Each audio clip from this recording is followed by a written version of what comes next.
Well, the time between Thanksgiving and New Year's may be holiday season to you, but every 4 years it is endorsement season for presidential candidates. Ahead of the first actual voting after the first of the year, the GOP hopefuls are trying to get as many people as possible to join up with them publicly. Correspondent Peter Doocy looks at the endorsement scorecard tonight.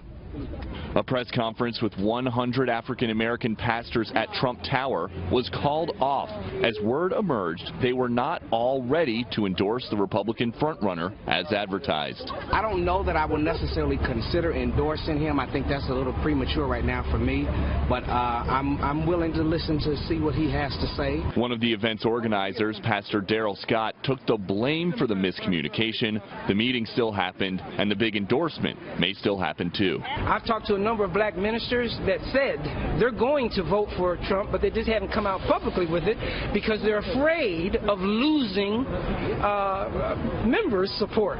The sit-down came as Trump doubled down on his assertion that he watched live as large groups of Muslims in New Jersey celebrated the September 11th terrorist attacks. Many people saw it in person. I've had hundreds of phone calls to the Trump organization saying we saw it.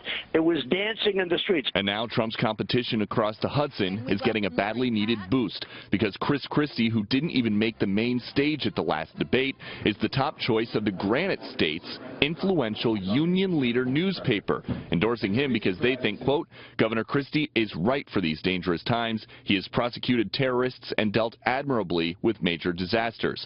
This morning, another important endorsement as Republican Congressman Darrell Issa backed Senator Marco Rubio. He's not afraid to engage on the hottest subjects, and that's important. Rubio is really raking in Republican support, accumulating 18 congressional endorsements compared to just 11 for Senator Ted Cruz. If you think things are going great in Washington, that we need to keep heading in the same basic direction, just kind of fiddle around the edges, then I ain't your guy. But only one candidate spent Thanksgiving in the Middle East, Dr. Ben Carson.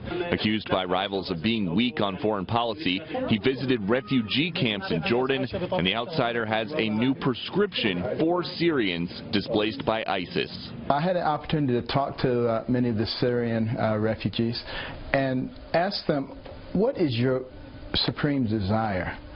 And it was pretty uniform. They want to go back home.